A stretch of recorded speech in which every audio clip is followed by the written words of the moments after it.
Olá, vamos dar continuidade ao nosso simpósio de Ensino, Pesquisa e Extensão do Instituto Federal Baiano do campus de Bom Jesus da Lapa. Agora, vamos iniciar a mesa redonda Desafios da Produção e Boas Práticas da Agropecuária. Eu sou o professor Alex, me considero pardo, estou vestindo uma camisa branca, xadrez, e ao fundo tem uma parede branca. Essa é a minha audiodescrição, né? Sou um homem, tenho 38 anos. Para começar a nossa mesa redonda, nossa rodada de boas práticas agropecuárias, vamos ter duas convidadas, né? A primeira é a professora Patrícia Donis, do Instituto Federal Farroupilha Campus Alegrete, no estado do Rio Grande do Sul, que vai falar sobre o bem-estar de ovinos e bovinos, conceitos e práticas. Além dela, teremos mais uma convidada, que é a doutora Marilene Fancelli, que é pesquisadora da Embrapa Mandioca e Fruticultura, na cidade de Cruz das Almas, na Bahia. A primeira palestra será proferida pela professora Patrícia. Ela tem graduação em Medicina Veterinária e Zootecnia pela Universidade Federal de Santa Maria, no estado do Rio Grande do Sul, e mestrado e doutorado pela mesma instituição. Patrícia, pode começar. Muito obrigado por ter aceito o convite da nossa instituição. Boa apresentação.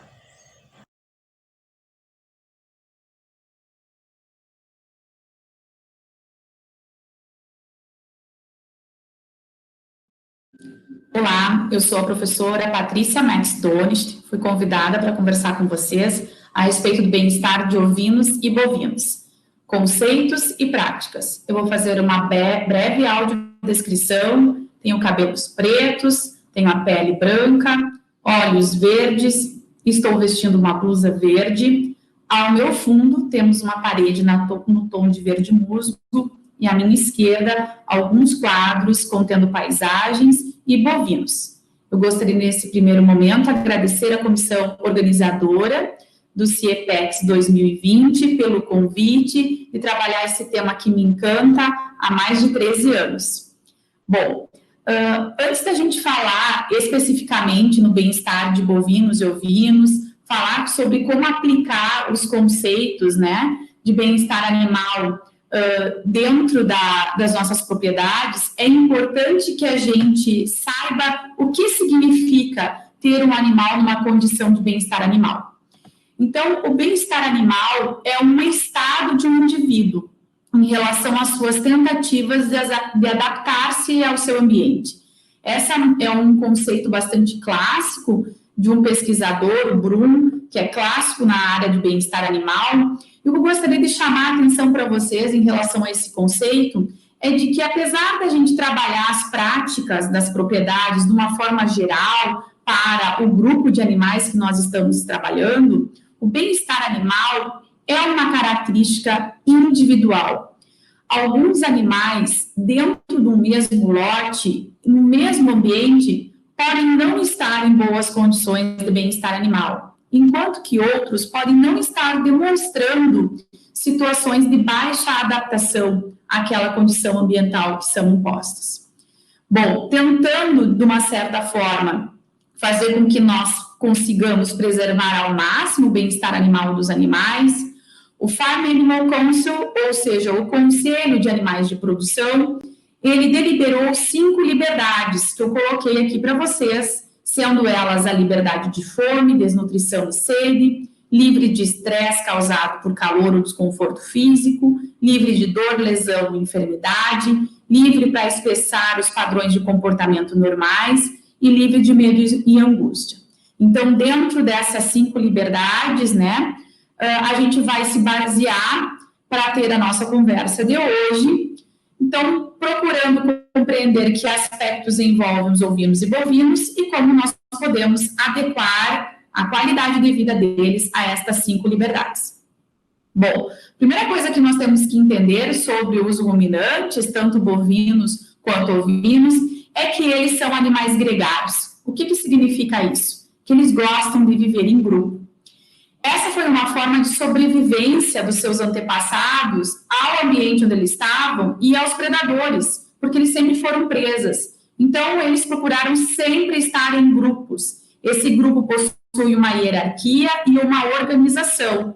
existem os animais que são líderes do grupo, que são aqueles que tomam a frente, por exemplo, na busca de novos sítios alimentares, e encontrar novas fontes de água dentro do campo. E existem animais que são dominantes, que a gente sempre percebe eles quando vamos colocar algum alimento no coxo, por exemplo, e esses animais saem lá do meio do grupo, atravessando a todos, empurrando a todos para comer primeiro. Então, esses são os dominantes. Geralmente, os animais mais fortes, eles permanecem ao centro do grupo, justamente para prevenir que, num ataque de um predador, esses animais mais fortes e dominantes sejam as vítimas, né?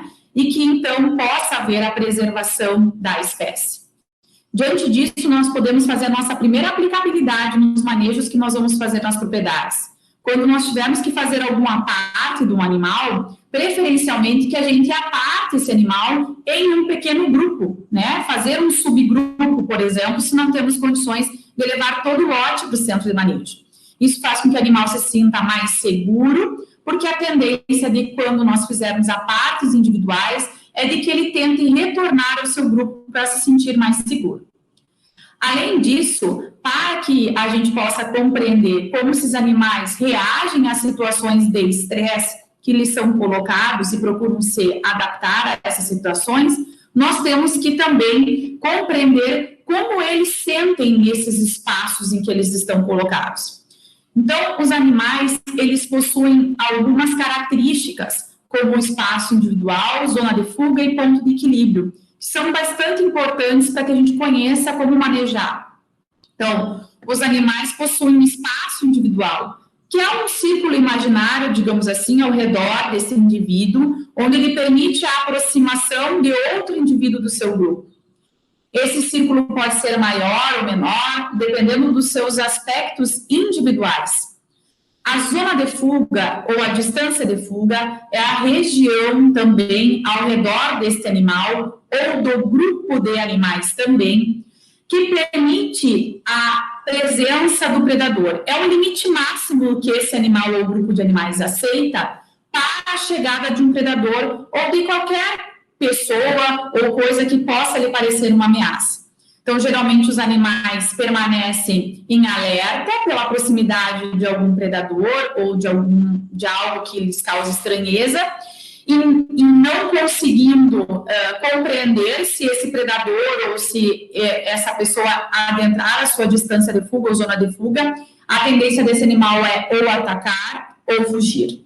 O ponto de equilíbrio também é outro conceito bastante importante que nos auxilia no manejo com os animais. Ele fica mais ou menos situado na região das cruzas e pelo fato, a forma com que nós nos posicionamos em relação ao ponto de equilíbrio faz com que o animal ande para frente ou para trás. É também importante os aspectos da zona de fuga, porque conforme nos posicionamos também dentro da zona de fuga, vamos ter um direcionamento do manejo, né, ou do caminhar desse animal por dentro das instalações e no campo também, tá? Então, o posicionamento do manejador dentro da zona de fuga e também de acordo com o ponto de equilíbrio auxilia na condução dos animais. Bom, é importante também que a gente saiba conceituar ou compreenda os conceitos envolvidos dentro das características sensoriais dos bovinos e ovinos, porque é a partir dessas características sensoriais que eles percebem o seu entorno, percebem o seu ambiente e a interação com o homem. Isso faz com que eles possam avaliar que tipos de estímulos eles podem fazer ou devem fazer para com aquela situação que lhes foi colocada. Então, os principais sentidos utilizados pelos bovinos e ovinos é a visão, a audição, a vocalização e o paladar e o olfato. Falando sobre a visão dos bovinos e ovinos, ela é bastante ampla, é uma visão em torno de 270 a 280 graus de alcance, tendo uma área cega localizada nessa porção logo atrás da cabeça do animal, né, que dirige ao lombo do animal. Eles possuem uma visão que lhes dá um certo foco, né, na visibilidade, que é a visão binocular, formando a imagem pelos dois olhos, e nós temos a visão monocular, que é aquela visão tanto esquerda quanto direita, dada pela formação da imagem a partir de um olho, tá? Nos ovinos, né, essa visão binocular, ela já foi determinante, ou já os estudos já determinaram que é capaz de um animal observar ou identificar membros do seu grupo, assim como a visão binocular, ela não dá muita sensação de profundidade e o aspecto de reconhecimento de algumas distrações dentro dos nossos centros de manejo, por exemplo. Então, os animais têm uma certa dificuldade de compreender as partes escuras, já que a visão deles é dicromática e eles procuram, então, conseguir discernir bem o claro do escuro. Se, por exemplo, essa parte escura é um buraco, então, ou também não conseguem definir muito bem o que significa pequenos atrapalhos que podem acontecer dentro da instalação. Isso faz com que os animais acabem fazendo um sobreestímulo a essa situação, e muitas vezes a gente vê os animais saltando ou paralisando diante de um pequeno obstáculo. É importante também destacar que, como eles conseguem perceber muito bem o claro do escuro, é importante que vocês tenham as instalações de vocês sempre bem iluminadas, mas que a luz não ofusque diretamente os olhos do animal, porque ela acaba cegando. Da mesma forma que vocês procurem ter as instalações fechadas, para que eles não sejam distraídos pelas movimentações que acontecem do lado de fora das instalações. Bom, os bovinos e ovinos têm uma sensibilidade auditiva maior que a nossa, eles conseguem detectar frequências maiores da audição do que nós, por isso que em alguns locais que nós estamos, talvez, tendo uma sensação de pouco ruído, para eles tenha mais ruído do que o nosso ouvido consegue perceber. Eles têm uma certa aversão a sons intermitentes, que são sons que começam e param. E também não gostam muito de sons agudos. É possível verificar também nesses animais, em bovinos e ovinos, a utilização das orelhas, né, como uma forma auxiliar da detecção de estímulos que estão acontecendo ao seu entorno, principalmente quando o campo visual não é capaz de identificá-los.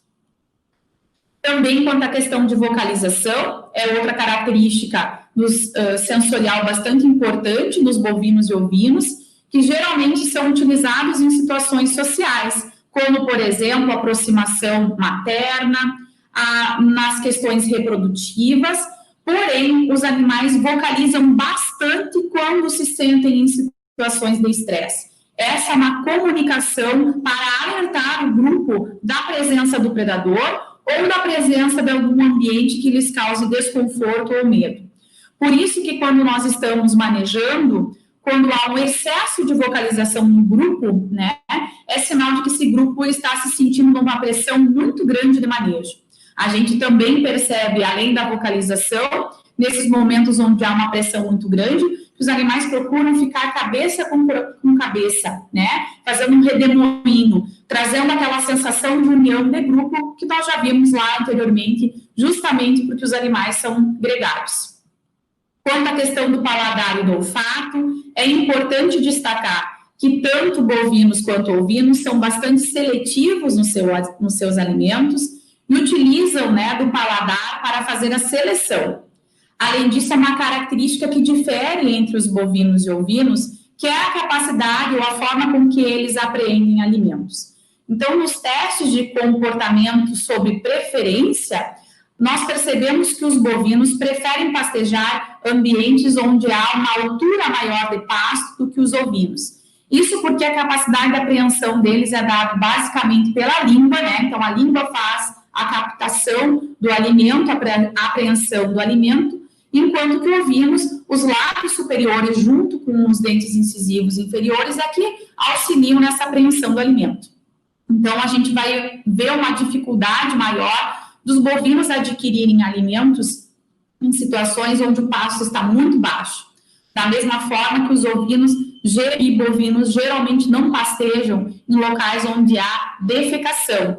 Isso é importante para que a gente dimensione muito bem o piquete e a densidade de animais, ou seja, a carga animal que nós vamos colocar no piquete, para que esses animais não tenham desnutrição. O paladar e o olfato também é muito utilizado para a identificação dos membros do seu grupo, a identificação materno-filial, através do cheiro, de lambidas, e também dentro dos aspectos reprodutivos. Então, o olfato é muito utilizado, como, por exemplo, o reflexo de Fleming, para detecção de feromônios na época reprodutiva. Bom, diante do entendimento um pouco das questões sensoriais e do comportamento dos bovinos e ovinos, é importante a gente atentar como nós podemos modificar alguns aspectos do nosso manejo para atender as 5 liberdades. Então, a primeira dela é garantir que os animais estejam livres de fome, desnutrição e sede.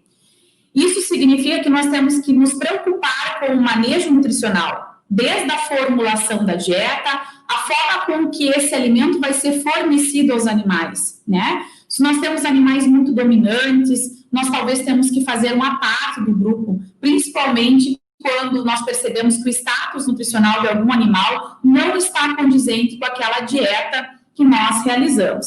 É importante que o coxo de alimentação tenha uma quantidade e um tamanho que seja compatível com a quantidade de animais que vão se alimentar. Da mesma forma que os bebedouros, o ideal é que eles sejam compatíveis com a quantidade de animais, que tenham uma regulação automática, para que não nos pegamos num momento sem ter abastecimento de água. Geralmente, nós verificamos o status nutricional dos animais através do score corporal, que em ovinos é feito através da palpação, enquanto que em bovinos nós fizemos através da observação visual de alguns pontos desse animal que nos indicam o acúmulo de gordura, como, por exemplo, o peitoral, a região posterior da paleta, a região lombar, a região da inserção da cauda e do vazio do animal.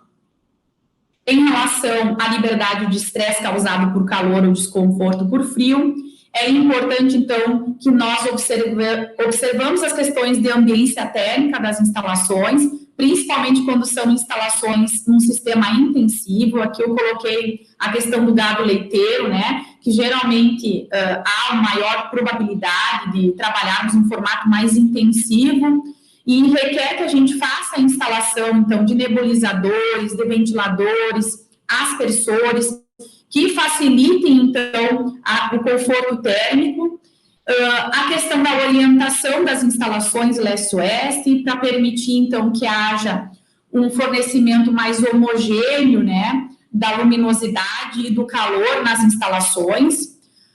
O estudo da ambiência térmica tem crescido bastante nos últimos anos, em virtude das quedas produtivas. Em gado de leite há relatos de até 17% na queda produtiva do animal por dia, quando os índices bioclimáticos não são favoráveis ao conforto térmico.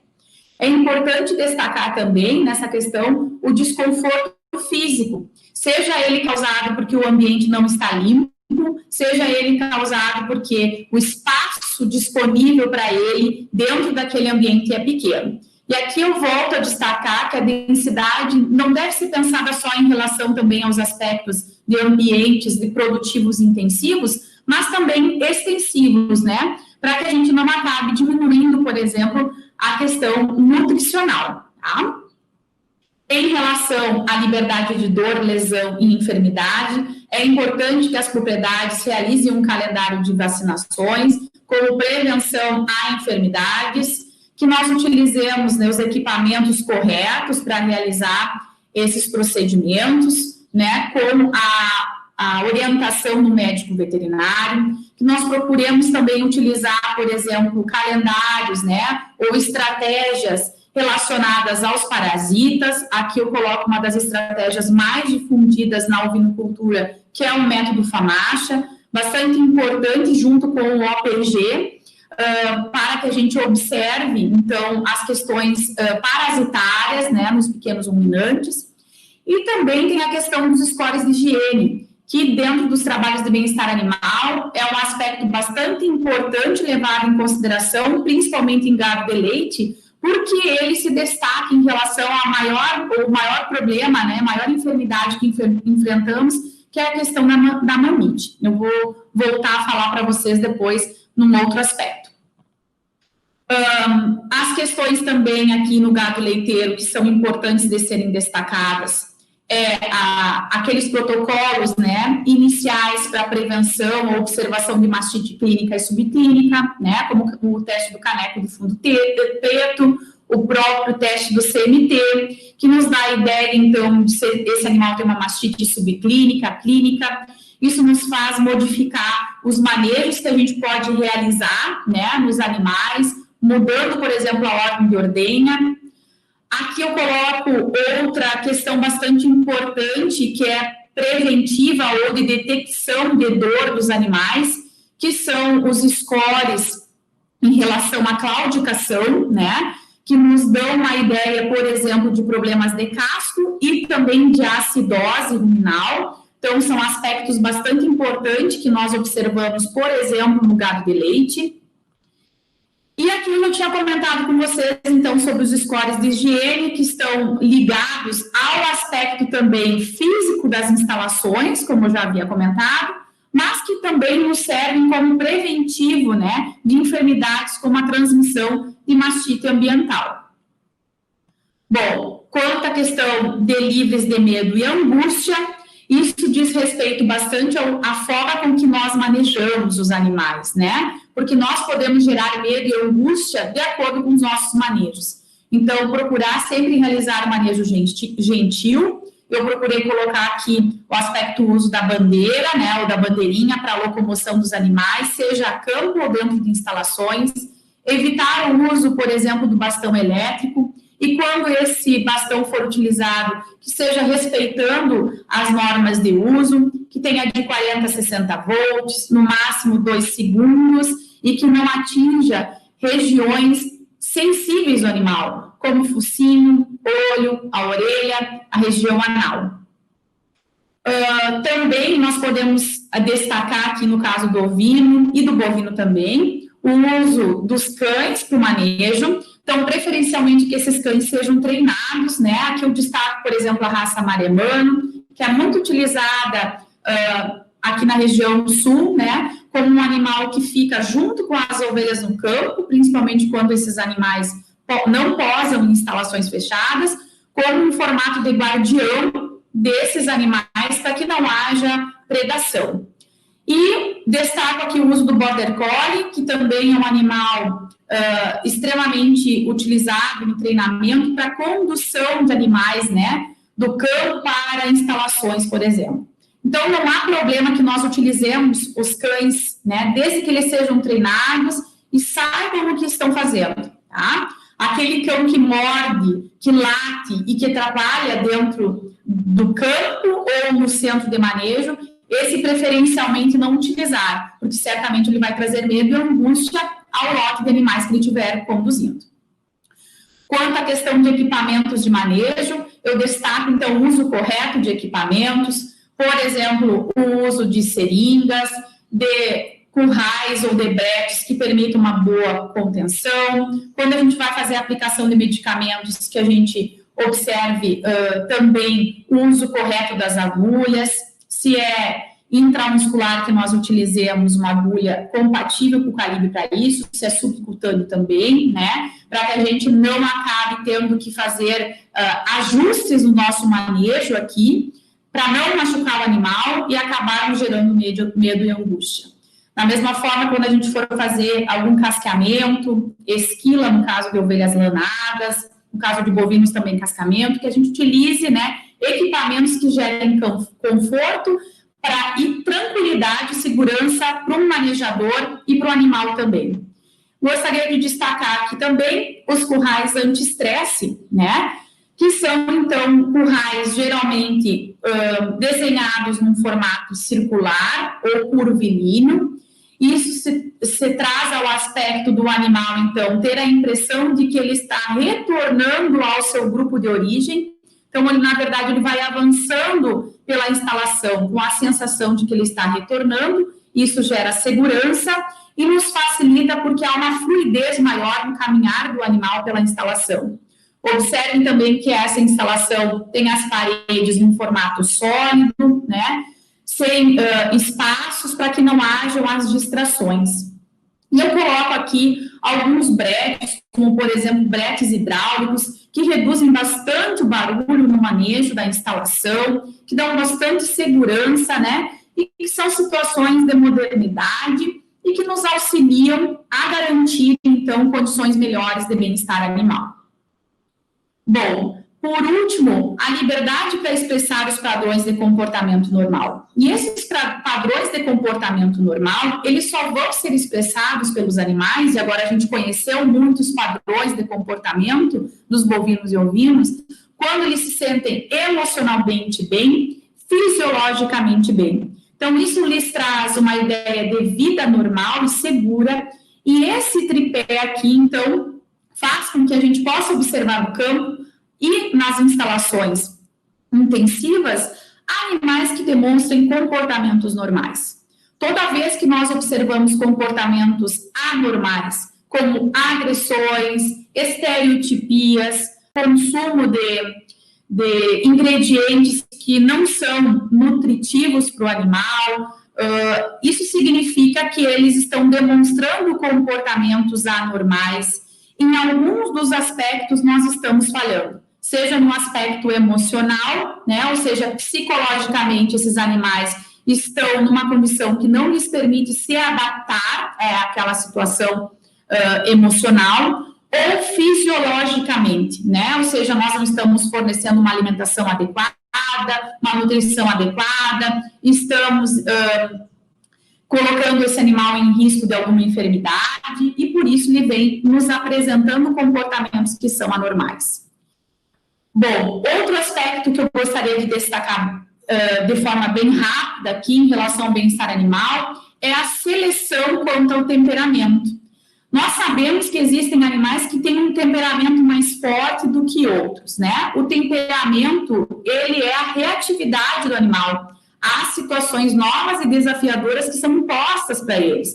Isso é uma característica intrínseca dos animais, ou seja, o animal nasce com um temperamento mais forte ou um temperamento mais tranquilo. Mas nós, de acordo com o manejo que fornecemos aos animais, podemos modular as experiências, né, a partir da forma como manejamos, e poderemos amenizar os temperamentos. Isso é uma ferramenta bastante importante de seleção. Então, tem muitos trabalhos de comportamento materno-filial, por exemplo, em ovinos, para que a gente possa fazer seleção de mãe que seja uma habilidade materna maior, que tenha um temperamento mais dócil, para que a gente possa realmente realizar todos os manejos que a gente precisa fazer com o cordeiro. Isso também vai para o bovino, né, e para o seu bezerro. É bastante importante destacar que aqui no Rio Grande do Sul nós temos o problema do inverno, nós temos muita perda de cordeiros por inanição ao frio, né? Então, é importante que nós tenhamos fêmeas com grande habilidade materna que protejam o seu cordeiro. Da mesma forma que em bovinos, nós temos desenvolvido, né, estudos que, através da localização do redemoinho dos pelos faciais, nos dá a ideia do temperamento do animal. E pode ser uma ferramenta para selecionar animais que sejam de temperamento mais forte e que talvez nos atrapalhem futuramente no manejo, tá? Então, animais geralmente que têm um redemoinho acima da linha dos olhos são animais com um temperamento mais agressivo. Bom, tanto nós podemos modular, né, como vocês podem, dentro dos bovinos, observar muito bem a questão do europeu e do zebuíno, né, onde nós temos pesquisas, temos demonstrações com gado zebuíno, que a gente consegue manejá-los com bandeira, de uma forma gentil, com que eles andem pelas instalações com tranquilidade, inclusive que eles tenham uma relação muito próxima com o humano, uma interação muito fácil. Bom, e quando nós tivermos a presença de comportamentos anormais, ou seja, estereotipias, né? Como é que nós podemos modificar isso? Revisar, então, todas as condições de manejo, se nós estamos realmente conseguindo organizar e fornecer aos animais as liberdades que lhes são necessárias para que o aspecto psicológico e fisiológico esteja em ordem. Mas nós temos uma ferramenta bem importante dentro do bem-estar animal, que é o enriquecimento ambiental, que é uma série de medidas que nós utilizamos para modificar os aspectos físicos e sociais do ambiente na tentativa de melhorar a qualidade de vida. As formas, né? Nós podemos fazer no aspecto social, quando a gente coloca os animais dentro de um grupo de uma mesma espécie, ou inclusive de outras espécies, né? Para que eles possam interagir. O enriquecimento no formato alimentar, quando nós fornecemos alimento em um local diferente do usual, por exemplo, feno, que nós podemos colocar numa rede, né, mais superior, para o animal procurar, né, captar o alimento de uma forma diferente. Enriquecimentos ambientais, como promover, por exemplo, uma melhora na cama, a disponibilidade de cama, principalmente em baias, em situações confinadas. Aqui eu coloquei uma imagem, por exemplo, de uma escova, né? Onde os animais, então, se coçam, mimetizando que eles estariam se coçando numa porteira, numa cerca ou num outro animal. Os aspectos cognitivos, então, a gente pode utilizar brinquedos, aqui eu coloquei, por exemplo, a bola, né? Que faz com que eles interajam, com que eles diminuam o ócio, e outras formas de enriquecimento ambiental, como o enriquecimento sensorial, como, por exemplo, promover música nos ambientes, e aqui até situações mais sofisticadas, como, por exemplo, o uso de realidade virtual, né, para os animais. E tudo isso visa, então, evitar as estereotipias, né, e comportamentos anormais que estão geralmente ligados ao fato de que os animais passam bastante tempo em ócio, têm um ambiente pouco atrativo, pouco investigativo, que não lhe desperta a curiosidade. Bom, como considerações finais, eu gostaria de deixar para vocês que realizar bem-estar animal para bovinos, ovinos ou qualquer espécie que vocês queiram trabalhar não é só uma questão mercadológica, ou seja, não é simplesmente adequar o nosso manejo para conquistar mais mercados ou conquistar mais consumidores. Também não é uma questão só de produtividade. Nós sabemos que melhorar a qualidade de vida do animal, melhorar os aspectos de bem-estar animal, vão trazer maior produtividade, maior rendimento à propriedade. Mas é uma questão ética. Nós, na produção animal, como profissionais do agro, né, seja aqueles que estão estudando para serem profissionais ou aqueles que já são os profissionais do agronegócio, temos uma questão ética de tentar dar qualidade de vida aos animais dentro da propriedade, né? Porque nós estamos certamente obtendo nossa qualidade de vida através da sua produção. Então, esse é o recado que eu gostaria de passar para vocês. Eu espero que tenham gostado. Tenhamos um momento síncrono para debater mais. Deixo aqui o meu contato e, mais uma vez, agradeço a oportunidade de estar conversando com vocês aqui do Sul, aí para a Bahia. Um forte abraço.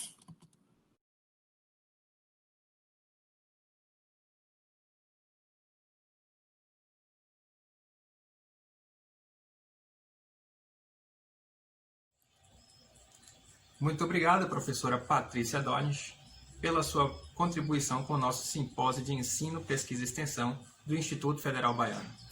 Ao final da nossa rodada, haverá um espaço para perguntas, então vocês já podem se organizando, elaborando as suas questões para a professora Patrícia interagir com todos nós. Já de imediato, passaremos a palavra para a doutora Marilene Fancelli, da Embrapa Mandioca e Fruticultura, de Cruz das Almas, na Bahia. Marilene Fancelli é engenheira agrônoma pela Universidade de São Paulo e tem mestrado e doutorado na área de entomologia pela mesma instituição. Ela proferirá a palestra Manejo Integrado de Pragas de Plantas Cultivadas.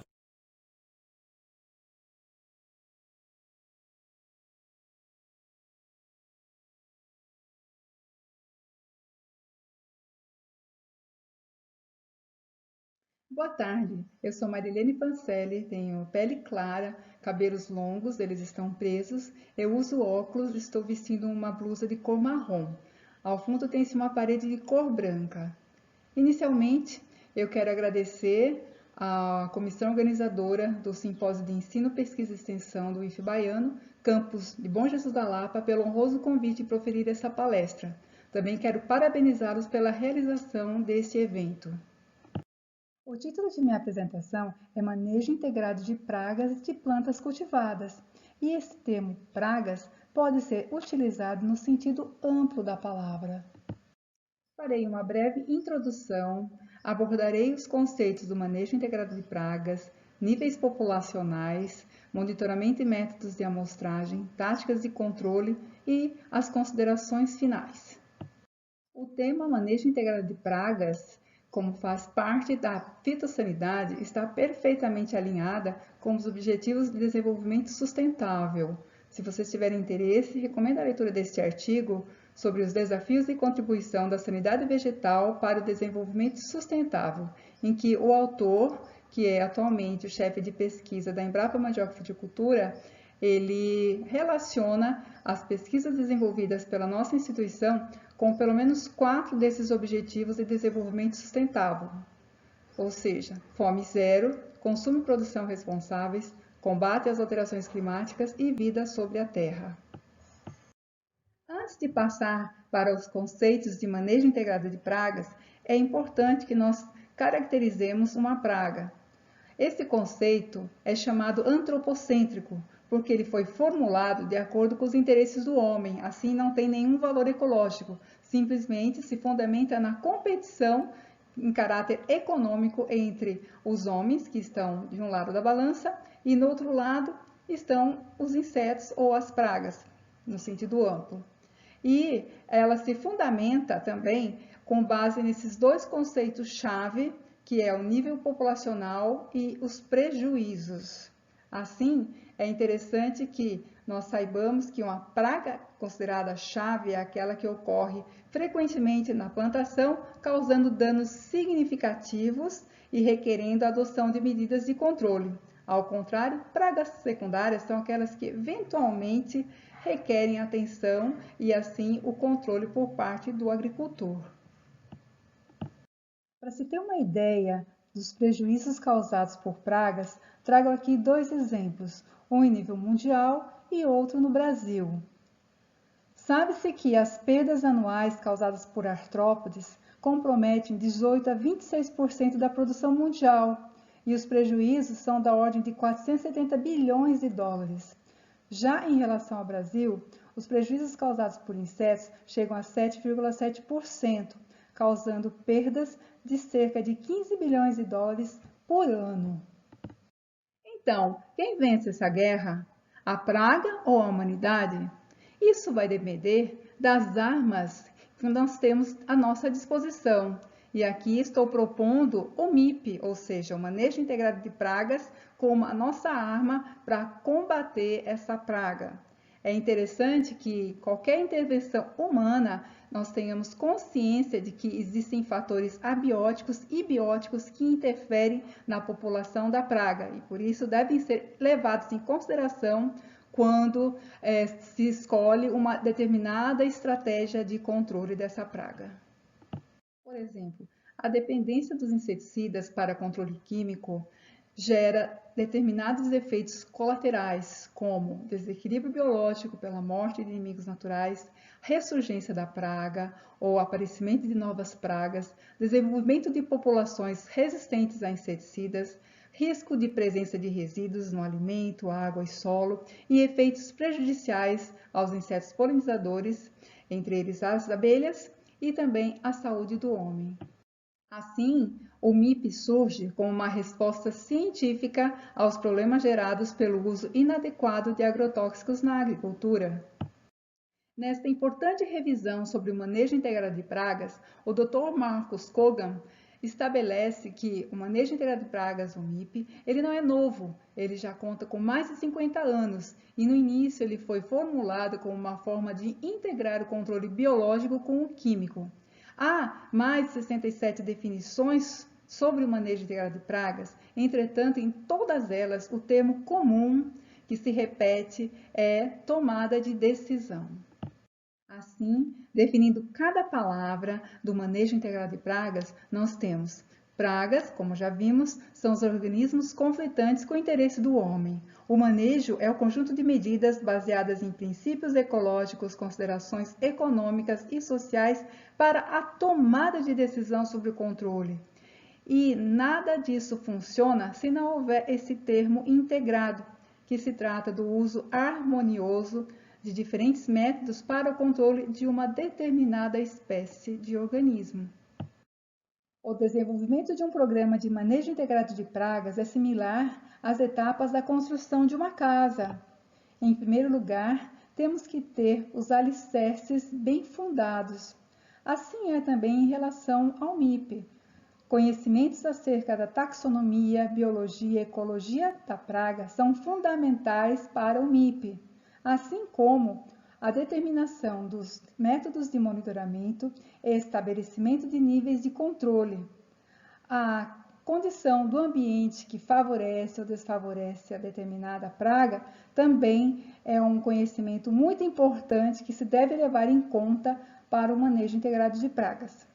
Com essas bases bem estabelecidas, é possível erguer as paredes da nossa casa ou, no MIP, os nossos pilares, que são os métodos de controle.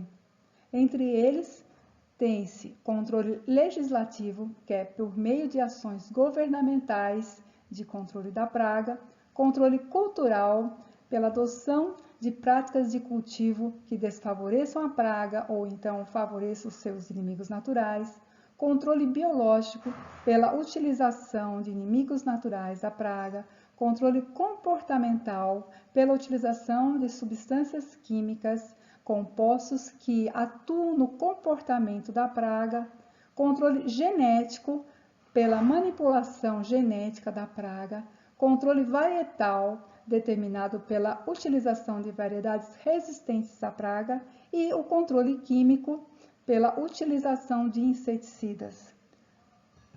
Com os pilares formulados, é possível, então, estabelecer um programa de manejo integrado de pragas.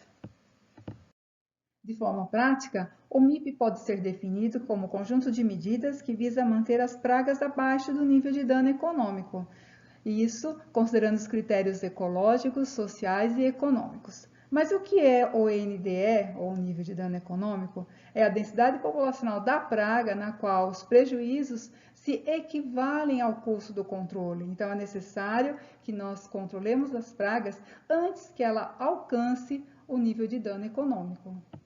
E aí entra, então, o conceito do nível de controle, que é a menor densidade populacional na qual medidas de controle devem ser adotadas para evitar o dano econômico. Esse nível de controle é variável com a praga, com o valor do produto e também com o custo do controle. Graficamente, pode ser vista aqui a flutuação populacional de um inseto que não é praga, ou seja, ela não atinge o nível de controle. Esse outro exemplo trata-se de uma praga esporádica que eventualmente atinge o nível de controle. Aqui neste gráfico pode ser vista a flutuação populacional de uma praga-chave, que frequentemente atinge o nível de controle, requerendo intervenção do homem para a redução de sua população, evitando assim que ela chegue ao nível de dano econômico. No Brasil, a aplicação do MIP ganhou bastante força nos anos 1970 com o exemplo da soja, que gerou uma economia de mais de 50% com inseticidas devido à aplicação do controle biológico. E nós devemos muito a esse pesquisador Flávio Moscardi. Quem tiver interesse, recomendo a leitura desses 2 artigos que falam sobre o MIP da soja no Brasil. Um breve retrospecto pode ser visto aqui nesse slide, em que o MIP foi iniciado na década de 1970, posteriormente, em 1980, ganhou bastante força com o controle biológico da lagarta da soja, principal praga da soja na época, com o uso do baculovírus anticárcia. Em seguida, nos anos 1990, o foco já mudou para os percevejos, adotando-se então o controle biológico pelo uso de parasitoides de ovos, duas vespinhas, Trissolcus basalis e Telenomus podice. Já nos anos 2000, houve novos avanços, como o plantio direto, o plantio sequencial, as chamadas pontes verdes. Isso gerou, então, um grande impulso na atividade econômica de soja. Entretanto, os inseticidas estavam com menor preço, então impulsionou a utilização de inseticidas, fungicidas e herbicidas, levou ao aparecimento de novas pragas e, por fim, um enfraquecimento e abandono do MIP, infelizmente. Para efetuar o monitoramento da praga, é fundamental que nós tenhamos desenvolvidos planos de amostragem. Eles podem ser sequencial ou convencional. O mais importante é que eles sejam rápidos, de baixo custo, facilmente execuíveis e sensíveis, mesmo a baixas densidades populacionais da praga. No plano convencional, o número de amostras é fixo e a definição desse número de amostras é feita antes da amostragem. A tomada de decisão é somente feita ao final do processo e os caminhamentos podem ser no formato de U, de X, de Z, de C ou então aleatório. Ao contrário, na amostragem sequencial, o número de amostras é variável e a definição dessas amostras é feita com amostras intermediárias e existem também as faixas de decisão, em que baixas densidades populacionais determinam não controle, acima desses níveis populacionais determina-se o controle e dentro dessa faixa de decisão a amostragem continua até um determinado limite, no qual se decide pelo não controle ou então pelo controle dessa praga. A importância dos inimigos naturais em programas de manejo integrado de pragas é muito alta. Tanto é que foi estabelecido esse conceito de não ação, NA, em função da densidade populacional desses inimigos naturais. Nesse exemplo, a recomendação de controle ela é feita apenas em 3 situações. Na primeira delas, em que a densidade do inimigo natural é baixa e a população da praga é média. Na segunda, quando a densidade do inimigo natural é baixa e a população da praga é alta. E na terceira situação, quando a densidade do inimigo natural é média e a densidade da praga é alta. Em todas as demais situações, não se recomenda nenhuma outra estratégia de controle, visto que a atuação dos inimigos naturais é suficiente para manter a praga sob controle. Feita a introdução, vamos passar ao nosso primeiro estudo de caso, que se refere à broca do rizoma da bananeira, Cosmopolites sórdidus, que é a principal praga da cultura e que é também conhecida pelos nomes de moleque, bicudo, trombudo, dorminhoco ou soneca. O inseto apresenta uma metamorfose completa, passando pelas fases de ovo, larva, pupa e adulto. O adulto coloca os ovos passam por um período de incubação de 5 a 8 dias, dão origem às larvas que se alimentam do rizoma da bananeira durante um período de 20 a 50 dias, dependendo da temperatura e da cultivar, dão origem às pupas que passam por um período de 8 a 10 dias para novamente se formarem os adultos. Os danos podem ser diretos, devido à construção de galerias pelas larvas, que danificam o rizoma, tornam as plantas enfraquecidas, mais suscetíveis ao tombamento, principalmente naquelas que contêm cacho. Mas também podem ocasionar danos indiretos. As galerias feitas pelas larvas favorecem a penetração de agentes fitopatogênicos, como também os adultos, que podem transportar os esporos do fungo, agente causador da murcha difusário. O monitoramento desse inseto é feito por meio de armadilhas vegetais que são obtidas a partir de bananeiras já colhidas. Elas podem ser do tipo telha, queijo, sanduíche ou cunha. As armadilhas são úteis para monitoramento de adultos da broca do rizoma da bananeira. Sempre que possível, as armadilhas devem ser distribuídas aleatoriamente em periodicidade quinzenal. Devem ser espalhadas 20 armadilhas por hectare, fazendo-se 2 contagens semanais. A A primeira etapa no monitoramento é a divisão da área em talhões o mais homogêneos possíveis, com marcação de 1 hectare. A segunda etapa consiste na distribuição das armadilhas e contagem de insetos na primeira semana e na segunda semana após a distribuição dessas armadilhas.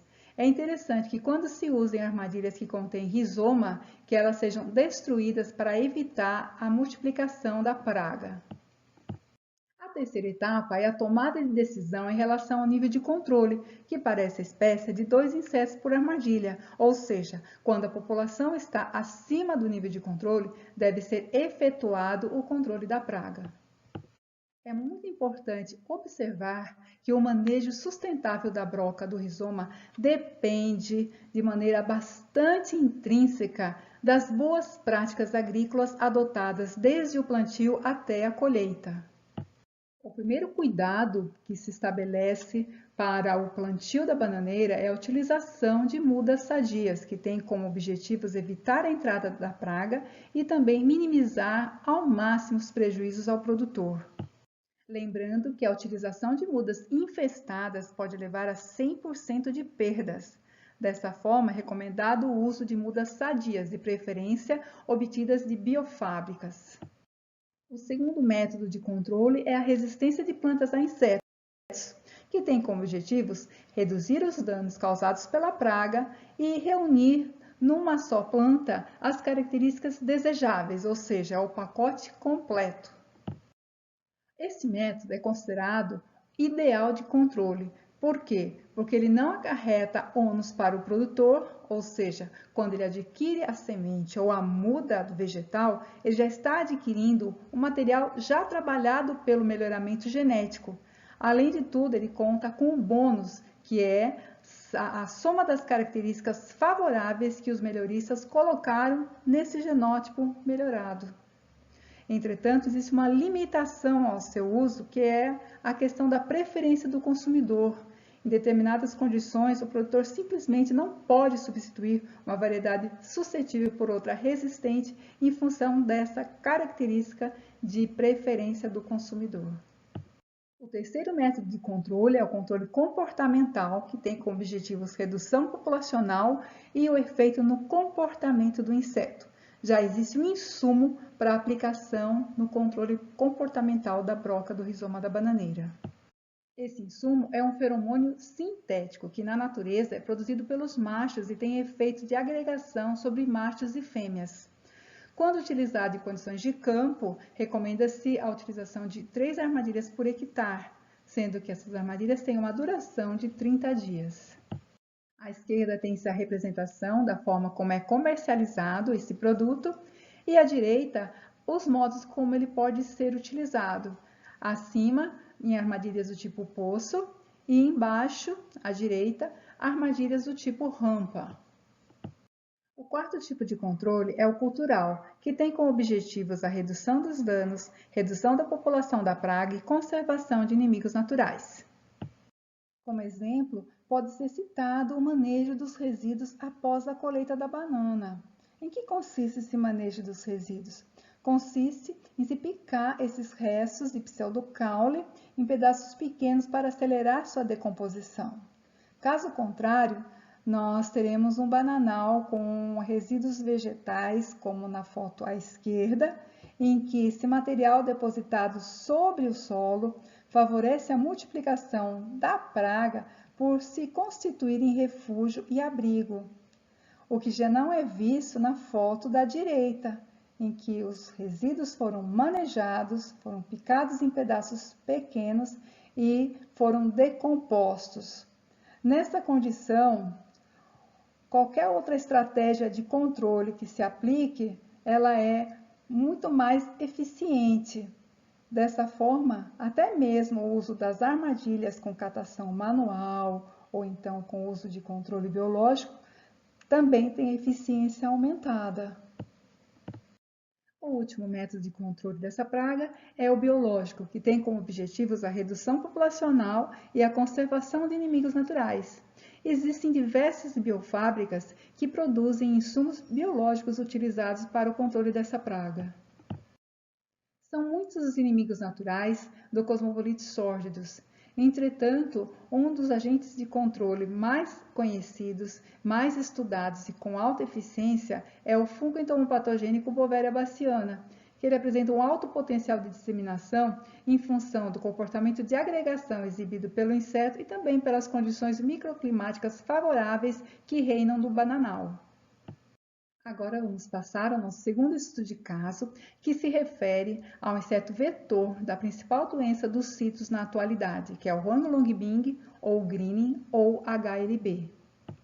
O primeiro relato dessa doença no Brasil ocorreu no ano de 2004 no estado de São Paulo. Atualmente, ela é encontrada nos estados do Paraná, Minas Gerais e Mato Grosso do Sul, além de São Paulo. Existe um pontinho aqui no estado da Bahia que eu vou contar para vocês no próximo slide. No estado da Bahia, no município de Ceabra, Lopes, em 2015, encontrou amostras positivas para candidatos de Helicobacter asiáticos, que é a bactéria associada ao HLB. Essas amostras foram obtidas de psilídeos em plantas de murta. Mas é bom que se diga que a Bahia ainda é considerada área livre do HLB, porque não foi detectada nenhuma planta infectada pela doença. E é bom que ela se mantenha assim por um longo tempo. Isso porque os impactos causados pelo HLB são muito severos. 16,73% das plantas de citros do Parque de Citrícola de São Paulo e Minas Gerais estão comprometidas pela doença, sendo então 32 milhões de árvores infectadas. 51,1 milhões de árvores já foram erradicadas por causa do HLB desde 2005, um ano após a constatação dessa doença, até 2016, correspondendo a uma área de 220 mil hectares erradicados por causa da doença. Uma vez infectadas, as plantas podem demorar a manifestar os sintomas cerca de 6 meses até 18 meses após a infecção.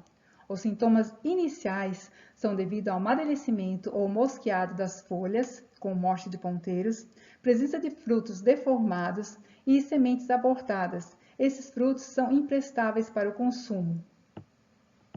O vetor dessa doença é o psilídeo dos citros, Diaphorina citri.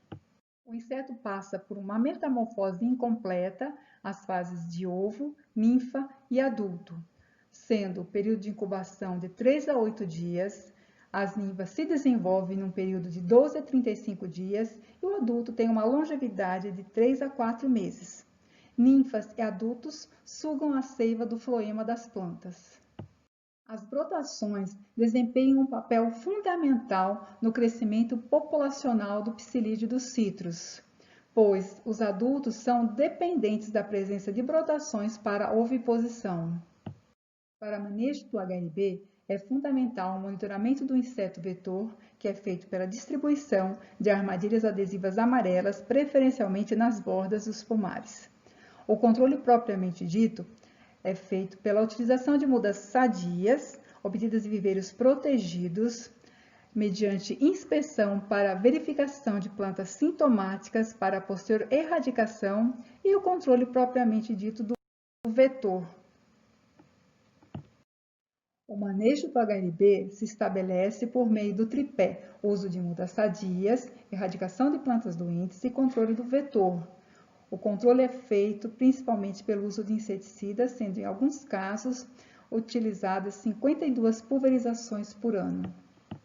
Considerando que a detecção do HLB no plantio acarreta erradicação de plantas, é interessante que se tenha uma forma para minimizar essas perdas.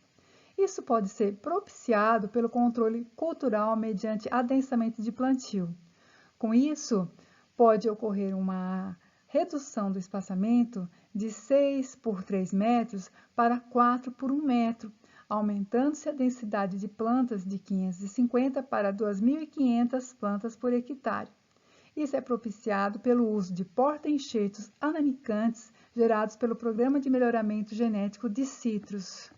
Por exemplo, no Programa de Melhoramento Genético de Citros da Embrapa Mandioca e Fruticultura, se objetiva a seleção desses genótipos, particularmente porta-enxertos, que sejam tolerantes à seca, à toxicidade por alumínio, mas também resistentes a doenças e pragas e adaptados a altas densidades populacionais. Uma outra estratégia de controle de Diaphorina citri é pela ação de inimigos naturais. o que se define, então, o controle biológico como sendo a ação de parasitoides, predadores e patógenos na manutenção da densidade de outro organismo a um nível mais baixo do que aquele que normalmente ocorreria na sua ausência. Para se escolher um bom candidato a agente de controle biológico, ele precisa apresentar as seguintes características: especificidade, alto crescimento populacional, alta capacidade de busca, densidade recíproca, sincronização sazonal com o hospedeiro ou a presa, adaptabilidade e uma alta capacidade de sobrevivência. Um dos mais eficientes agentes de controle biológico de Diaphorina citri é o parasitoide Tamarixia radiata.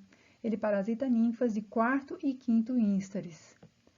Aqui pode ser visto o inseto adulto do parasitoide colocando um ovo sob o corpo da ninfa da Diaphorina citri e nessa última foto pode ser verificado o orifício de abertura em que o adulto do parasitoide emerge do corpo mumificado da ninfa de Diaphorina citri.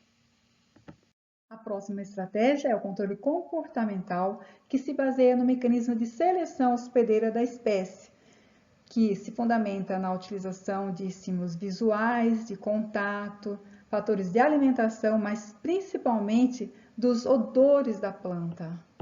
Apenas a título de esclarecimento, são chamados de semioquímicos aqueles compostos que intermediam a comunicação química entre organismos.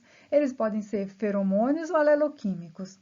Feromônios, quando eles estabelecem comunicação entre indivíduos da mesma espécie, e são, por exemplo, de agregação, como no caso do moleque da bananeira, de alarme, de dispersão, trilha ou sexual.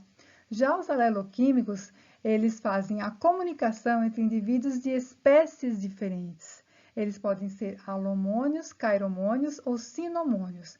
Alomônios, quando a resposta é desfavorável ao indivíduo receptor, cairomônios, quando ela é favorável ao indivíduo receptor, e sinomônios, quando ela é favorável a ambos, tanto emissor quanto receptor. Como seria esse efeito? Considerando que esses aleloquímicos podem ser oferecidos ao inseto na forma de um composto puro, ou então mesmo na forma de uma planta, seria esperado que o primeiro efeito fosse de uma barreira física impedindo que o inseto chegue na planta. Um segundo efeito seria em relação à diversidade vegetal, que pode ocasionar confundimento nos órgãos sensoriais do inseto, tanto do ponto de vista visual como do ponto de vista químico. Um terceiro efeito seria em relação aos inimigos naturais. Esses aleloquímicos podem atrair ou então favorecer a manutenção de inimigos naturais da área, por fornecer alimento ou abrigo para os mesmos. Com isso, aumenta-se a eficiência do controle pela ação desses inimigos naturais. Como nós podemos usar os semioquímicos no manejo sustentável do HLB? Primeiro, com uma planta de cobertura do solo, pela ação de voláteis com efeito repelente, ou então voláteis com efeito atrativo, sendo então a planta considerada como uma cultura armadilha. Em segundo, orientando o programa de melhoramento para aumentar a concentração de uma determinada substância de interesse na planta. E em terceiro, o esquema push-pull, que vai ser visto no próximo slide. O sistema push-pull, repele-atrai, é utilizado em cultivos de grãos na África.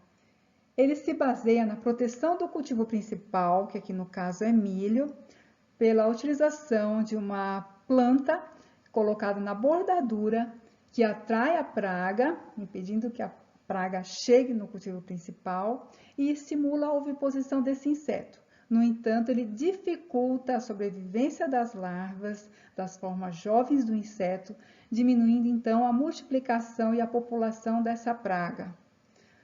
Por outro lado, também existe uma outra planta que é colocada no intercultivo que tem dois efeitos, de repelir a praga e atrair inimigos naturais. Com isso, consegue-se uma maior eficiência no controle pela associação com o controle biológico. Então, é uma perspectiva muito boa de utilização do sistema push-pull na proteção também de cultivos de citros. Considerações finais. Ao longo desta apresentação, nós vimos a importância de estudos básicos para o desenvolvimento de programas de manejo integrado de pragas, com uma forma, inclusive, de restabelecer a sustentabilidade nesses agroecossistemas. É lógico que é muito importante que se fale que existe necessidade também de validação das tecnologias geradas junto ao setor produtivo. Temos que caminhar todos juntos. Aqui eu apresento alguns livros como referências. A leitura desses 2 artigos também é recomendada, pois eles mostram a extensão das aplicações do manejo integrado de pragas, quer seja para aplicação em agricultura de pequena escala ou então para cultivos geneticamente modificados. Assim como nesse artigo, em que o autor revisita os princípios e conceitos do MIP, além desse último artigo, que apresenta um novo paradigma para o MIP, como ele se situa nessa nova era com tecnologias avançadas, ferramentas de comunicação, agricultura de precisão, enfim. Por fim, eu gostaria de agradecer a todos pela atenção. Estou à disposição para as perguntas. Muito obrigada.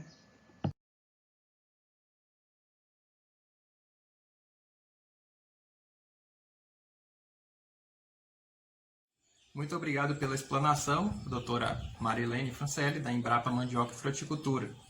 Agora, haverá uma interação entre os nossos palestrantes e o público participante desse evento.